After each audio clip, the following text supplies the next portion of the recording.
What's up, guys? This is episode 2 of Pain Chasers with my client Marissa Martinez. As you guys saw in the first episode, it was with Nancy Monreal. We told her story, all her health issues and everything she's overcome. We're gonna get to Marissa, her struggles. You know, she's been training with me for a couple of years, and maybe some of you that are watching could relate to all this. A lot of things that we all go through, some of us never break away from, and some of us get tired of it and says that I don't want to be that anymore. You know, these unhealthy habits, etc. So we're gonna dive right into it. Marissa, how are you? I'm doing great. My name is Marissa Martinez. I'm 39 years old. I am a teacher with Northside. Started working out in 2007. Number one, I was a single mom, and I was getting out of an abusive relationship. And for me, that was the biggest factor. Just how I felt, how uncomfortable I felt with myself. I felt tired. I didn't feel energetic. I wasn't happy. And I didn't want to be a lazy teacher. I didn't want to be a tired teacher. I knew that I could do more and I could do better. Did hire a trainer at that time who showed me a little bit the basics of training. When I started training with you in 2020, my life had changed. I had started grad school. I was sitting at a desk a lot more. I was putting on a lot more weight, and I was feeling a lot more stressful in life. I'll never forget, because there was a hex bar and it had 245s on it, and you came over and told me, your arm's crossed, you're doing it wrong. If you keep doing it like that, you're gonna hurt your back. I don't know if I actually rolled my eyes, but in my head I rolled my eyes, because I was thinking, like, this guy doesn't know what he's talking about, he doesn't know me, whatever. But it was just that little slight adjustment that I realized that you were right. Of course I was right. If you work at a job that you don't move a lot, by the end of the day, sitting down for 8 hours, it's just your back hurts, your lower back. You just don't feel comfortable, and you're eating, you may be snacking all day, you're putting all, eating all these extra calories that your body really does not need. But here's the thing is, there's one thing is achieving success, and then the second thing is keeping the success, which means, let's say you get the body. Keeping the body is a hard part, because I've seen so many people transform, 2-3 months, they lose 30 pounds, they look great, and all of a sudden they gain it all back. You mentioned your mom is dealing with current health issues. Your dad passed away, unfortunately, from pancreatic cancer. So do you feel that by those habits that were instilled in you as a kid, it's hard to fight nowadays as an adult? Oh, definitely. And my mom will tell me every day, I never stopped you guys from eating. For my children, I started teaching them those bad habits because I didn't know any better. Nobody ever told me. So unfortunately, yeah, when my girls were young, I was giving them, the McDonald's, the fries, of whatever it was that we could get on the go. Until somebody else told me that, hey, you're giving your girls full size, like adult size meals, and I was like, because I was never limited, I didn't feel the need to limit my kids either. So until someone else tells you or opens your eyes to something that you're unfamiliar with, then you're just gonna keep doing the same bad habits, the same patterns. Your nephew, I've seen him. You guys go to my wrestling shows, I've seen him.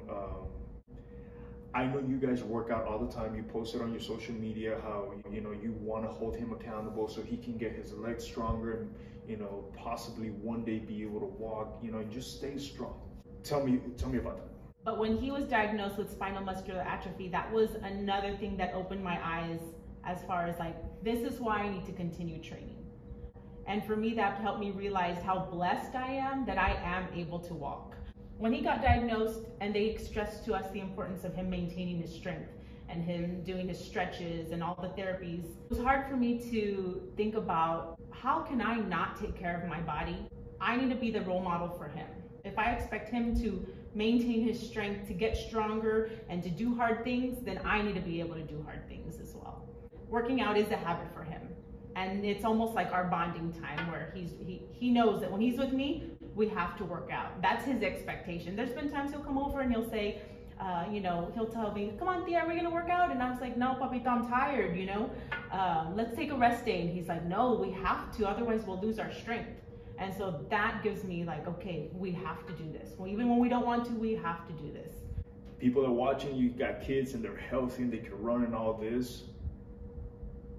They take that for granted because they don't go through this. You get what I'm saying? Is you firsthand are seeing the struggle for him to keep his hopes up, to exercise His life is never going to be the same of a normal kid where, hey, let's go run at the park. And I always admire him because, you know, when he's at my wrestling shows, he's always so happy. And yet when people have all these things in their life, health, 2 legs, 2 working arms, a functioning brain, they still find a way to complain.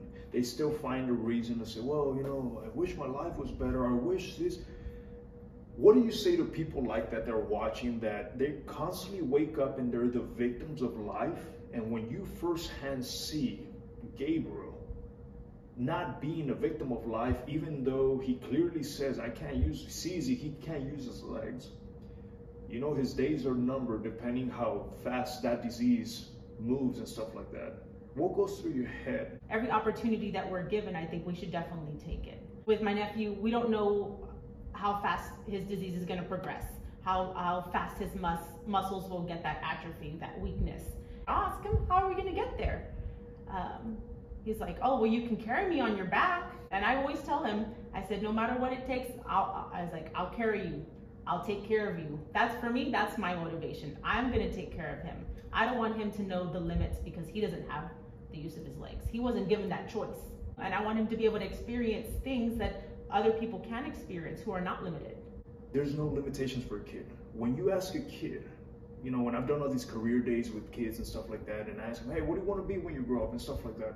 Even ourselves, if we go back to when we were kids, all those dreams that end up disappearing because of society, because of our parents, you know, get down from cloud 9, that's not for you, stuff like that. But here's the difficult thing. In society, it's so hard to protect that dream. It's so hard to protect that innocence of people come and they steal it away from you. So right now, you know, these people around, with the exception of you, is putting the limitations of, yeah, you can't do that. Hey, you can't. So eventually, when you're fed those lies, you eventually believe it.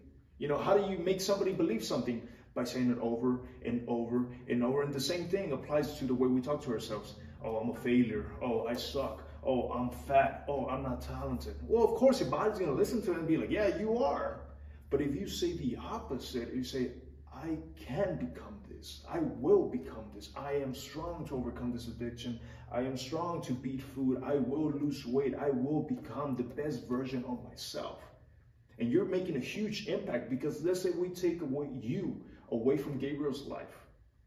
How do you think his mentality would be if you're saying those people surrounding him are already putting limitations of, hey, you can't do this?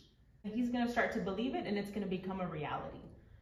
You recommended a book to me that I read, Breaking the Habit of Being Yourself. And that's one that I think about all the time, because in that book, it talks about how it's in our nature to always be in our protective state of mind. And that's a mindset that does limit us. You know, even though it's just a thought, it manifests into reality, into action, into energy. You have 2 daughters. Those 2 daughters have trained with me, lost 20 pounds. Tell me the effect on that. I'm sure seeing their mom working out. Learned the difference between a parent and a coach. I'm their mom and I love them, but I couldn't be their coach. I couldn't be their fitness coach. I needed someone else to help them. You want to force the kids to change, they're going to see it as a negative. They're going to be like, no, I don't want to work out. When you send them to somebody they really don't know, somebody they're not comfortable with, there's a higher percentage that they're going to listen. There's a higher percentage that if that instructor has the capability of being able to talk to people of all kinds of ages and actually get through them, because there's some people who don't know how to communicate. And they go, come on, you got to give me that. There's times I say, yeah, let's go, but there's times I got to pull back, because it depends on the person. You can't train everybody the same. Same thing, like you don't talk to everybody the same. Sometimes the parents get so frustrated with the kids. So you're gaining weight, you got to go to the gym, you can't do that. The kid says negative. The last place I want to go is the gym. But once they go to the gym, like they went, at first they were hesitant, they're like, oh, what are we doing here? The workouts are hard. Let's just give another day, one more day. Just give me one more day. And then if you want to quit after that, then quit. And one more day turn into another week, turn into another month, turn into a couple months, and then boom, the smile on their face, oh my God, that's 20 pounds and this and that. Make sure that you don't force it down their throats, because I promise you, they're going to reject it. They're going to want to run away from it. Thank you, Marissa, for being here. I'm Marissa Martinez, and I'm a pain chaser. Thank you, guys.